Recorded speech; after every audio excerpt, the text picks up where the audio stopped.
Good morning friends, welcome back to my channel. কেমন আছো সবাই? নিশ্চয়ই ভালো আছো, সুস্থ আছো। তো আজকে হচ্ছে ষষ্ঠী পুজো। তো দেখো আমি এখানে স্নান টান করে রেডি হয়ে গেছি।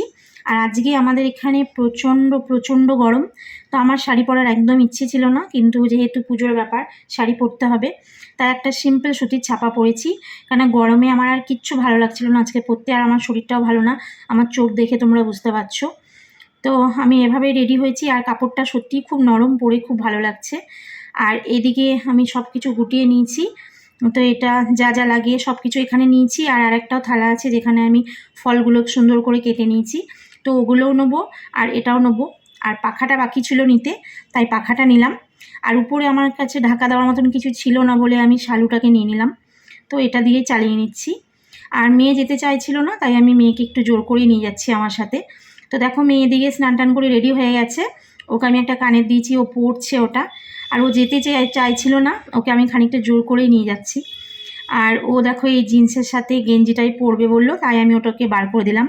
তাই বললাম যেটা কমফোর্টেবল তুই সেটাই পর, যেটা ভালো লাগে। তো এদিকে মা বসে আছে, আমরা কথা বলছি। আর দেখো বন্ধুরা, বেরিয়ে গেছি বাড়ি থেকে পুজো দিতে যাওয়ার জন্য। আর বাইরেটা দেখে বুঝতেই পারছো কতটা রোদ আর কতটা গরম। সবাই মুখে কাপড় ঢাকা দিয়ে যাচ্ছে রাস্তাতে। তা আমার বাড়ি থেকে অনেকটা দূরে বলে পুজো দেওয়ার জায়গাটা, তাই আমি হেঁটে যাওয়ার সাহসটা করলাম না। তো ভাবলাম টোটো করেই যাই, তাই টোটো করে বেরিয়ে গেছি। তো দেখো আমি ষষ্ঠীতলায় পৌঁছে গেছি, আর সবাই এখানে পুজো দিচ্ছে। প্রচণ্ড ভিড় ছিল, আর প্রচণ্ড গরম ছিল। তো যেমনভাবে নিয়ম যা যা আছে সব কিছুই আমি করছি। একদম ছোট্টবেলায় মায়ের হাত ধরে এখানে আসতাম পুজো দিতে, আর আজকে আমি আমার মেয়েকে নিয়ে এসেছি পুজো দিতে।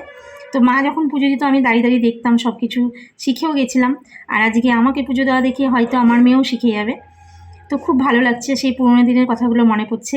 তো যা যা এখানে নিয়ম ছিল সব কিছু ওইভাবেই পুজোটা আমি দিলাম। আর প্রচণ্ড ভিড়, আর নিচে ধূপকাঠি জ্বলছে বলে ধূপকাঠির ধোঁয়াটা আমার মুখে লাগছিল, প্রচণ্ড কষ্ট হচ্ছিল। আর আজকে আমার এমনিতেও শরীরটা খুব একটা ভালো না, তাই গরমে শরীর একদম অস্থির অস্থির করছিল, আমার কিচ্ছু ভালো লাগছিল না। তো আমার এখানে পুজো হয়ে গেছে, আমি প্রণামটাও সেরে নিলাম। আর সেই গাছটা, এটা বহু বছরের পুরনো গাছ, আমি ছোট্টবেলায় মায়ের সাথে আসতাম। আর আজকে আমি আমার মেয়েকে নিয়ে এসেছি এখানে পুজো দিতে। তো দেখো এদিকে আমি বাড়ি চলে এসেছি, আর চেঞ্জ করে মেয়েকে আমি হাতে সুতোটা বেঁধে দিচ্ছি। তো এদিকে মাও বেঁধে দিচ্ছে, আরও সমানে বদমাশি করছে। আসলে এত গরম, তো মা পাখাতে করে হাওয়া দিচ্ছে বলেও বলছে যে ভালো করে হাওয়া দাও, কারণ আজকে গরম লাগছে। আমাকে ফল দিও না তাও ভালো, আমাকে বাতাসটা দাও। এই রকমই আর কি করছে। তো যাই হোক, প্রসাদ খেয়ে দিয়ে লেগে পড়লাম কাজে। তো দেখো এখানে আমি আজকে কল মিস্ত্রির কাজ করছি, কেননা এই বেসিনটা কিছুদিন আগে লাগানো হলো, কিন্তু জানি না বেসিনটা কী করে ভেঙে গেছে। ওই যে ওই জায়গাটা দেখছো, তো ওখান থেকে সমস্ত জল পড়ে যাচ্ছে। কলটা যখন খুলে দিচ্ছি তখন ওই দিক দিয়ে সব জল পড়ে যাচ্ছে। তো বাটিটা আমি নিয়ে গেছিলাম ওদেরকে দেখাতে, ওরা বললো পুরোটা পাল্টাতে হবে। তো বাড়িতে একটা স্ক্রু ছিল, আমি স্ক্রুটা লাগিয়েছিলাম, কারণ ভিতরে স্ক্রুটা ভেঙে গেছিলো। দেখো কত বড় স্ক্রুটাকে আমি ভাবলাম যদি লাগানো যায়, তো ওটা কোনোভাবেই লাগানো গেল না, তো ওটা পাল্টাতেই হলো। ওরাও বললো পাল্টাতে হবে। তো যার জন্য আমি আসার সময় একটা কিনে নিয়ে এলাম, পুরো সেটটাই চেঞ্জ করতে হলো। তো এটা 140 টাকা নিল। তো এটাই এখন লাগাবো, মিস্ত্রি ছাড়া দেখবো আমি ট্রাই করে পারি কি না। তো দেখো আমি এদিকে লাগিয়ে দিয়েছি। সত্যি আজকে আমি একটা মিস্ত্রির কাজ করে ফেললাম, আমি ভাবতে পারিনি পারবো আমি। আর এই পাইপটা ছিল, পাইপটাকেও একটু কেটে দিলাম, পাইপটা বড় ছিল। আর ওই যে পুরোনোটা দেখছো ওটা আমার লাগবে না, ওটাকে আমি বক্সে ভরে রেখে দেবো, পরে যদি কোনো সময় কাজে লাগে। তো বেশ সুন্দরভাবে জল বেরোচ্ছে। তো এবার চলে এলাম রান্নাঘরে। তো মায়ের শরীরটা খুব একটা ভালো না বলে আমি রান্না করছি। তো দেখো এদিকে আমি কাঁচা লঙ্কা, রসুন, কালো জিরে সোমবার দিয়েছি শাক করব বলে। আর শাকটা আমি কেটে ধুয়ে রেখেছি, আর নিচে রেখেছি আলু আর সোয়াবিনটাকে একটু গরম জলে ভাপিয়ে নিয়েছি। তো আজকে আলু আর সোয়াবিন তরকারি হবে। আর এদিকে ভাত হয়ে গেছে, ভাতটাও উপর দিয়ে দিয়েছি। এবার আমি শাকটা করে নেব, তারপরে সোয়াবিনটা করব। তো এদিকে শাকটা হয়ে গেছে, এবার আমি সোয়াবিনটাকে হালকা করে ভেজে নিচ্ছি। সোয়াবিনটা সেদ্ধ করে নিয়ে জলটা আমি চেপে নিয়েছিলাম। তো এটাকে যদি একটু ভেজে না নিই তাহলে একটু গন্ধ বেরোবে। আজকে মায়ের শরীরটা খুব খারাপ, মায়ের প্রেশারটা ডাউন হয়ে গেছে, তাই ভাবলাম একটু ইলেকট্রোলাইট জল গুলে দিই, যদি একটু প্রেশারটা ঠিক হয়। আর আজকে প্রচণ্ড গরম, যার জন্য গরমেও মায়ের শরীরটা খুব খারাপ করছে। তো মা শুয়ে আছে, তাই আমি আজকে রান্নাটা করছি। তো দেখো এখানে আমি গুঁড়ো মশলা নিয়ে নিয়েছি, ধনে গুঁড়ো, হলুদ গুঁড়ো, জিরে গুঁড়ো, লঙ্কা গুঁড়ো, আদাটা গ্রেট করে নিয়েছি, আর তেজপাতা নিয়েছি। আজকে যেহেতু নিরামিষ খাবো, তাই সয়াবিন আলুর তরকারিটা আমি নিরামিষভাবেই করছি। তো দেখো কড়াইয়ে আদা আর আমি তেজপাতা দিয়ে একটু ভালো করে নেড়ে নিচ্ছি। আর দিয়েছি এখানে মাঝারি সাইজের একটা টমেটোটাকেও ভালো করে আমি নেড়ে নিচ্ছি। আর এবার আমি দিয়ে দেব গুঁড়ো মশলাটাকে সামান্য জল দিয়ে ভালো করে কষিয়ে নিলাম। এবার সয়াবিন আলুটা দিয়ে দিচ্ছি। তো দেখো এটাকেও ভালো করে আমি কষিয়ে নিচ্ছি। কষিয়ে নিয়ে এবার আমি জল দেব এটার মধ্যে। কষানো হয়ে গেছে।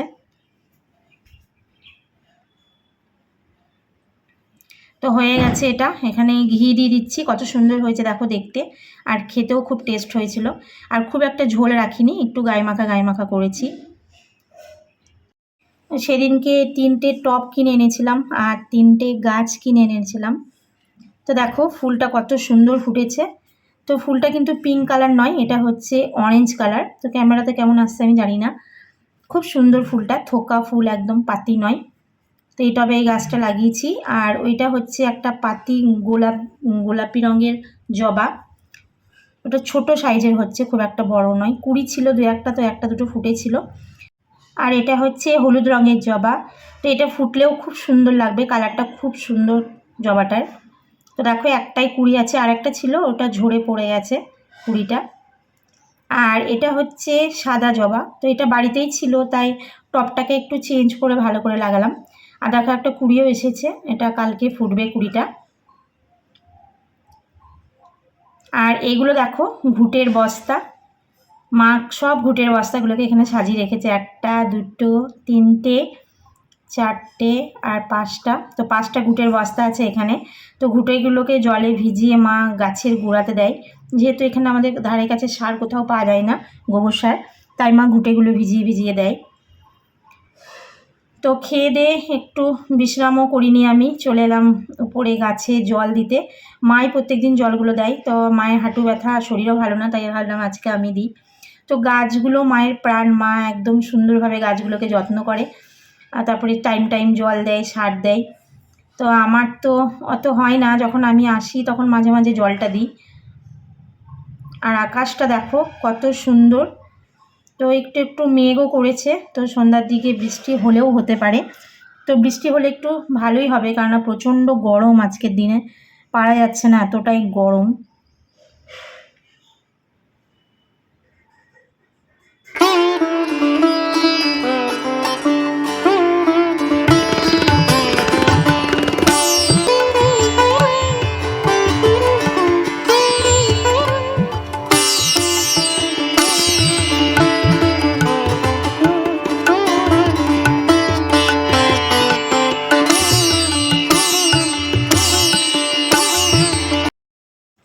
দেখো বন্ধুরা, মা পাতনাটার মধ্যে কতগুলো ঘুঁটে এখানে ভিজিয়ে রেখেছে। তো এগুলো আমি জল দিয়ে ভিজিয়ে দিলাম। তো এগুলো যখন একটু নরম হয়ে যাবে তখন মা গাছের গোড়াতে দেবে। মা প্রত্যেকবারই এরকম করে। মা গাছগুলোর খুব যত্ন নেয়, মানে নিজের প্রাণের থেকেও বেশি ভালোবাসে মা গাছগুলোকে। তো আমি ঘুঁটেগুলোকে একটু জল দিয়ে ভিজিয়ে দিচ্ছি। তো চলো বন্ধুরা, আজকের ভিডিওটা আমি এখানে রাখবো, কারণ ভিডিওটা অনেকটা বড় হয়ে গেছে। তো আমার ভিডিওটা কেমন লেগেছে তোমরা অবশ্যই কমেন্ট বক্সে জানিও। আর যদি ভালো লেগে থাকে তাহলে একটা লাইক করো, কমেন্ট করো, শেয়ার করো।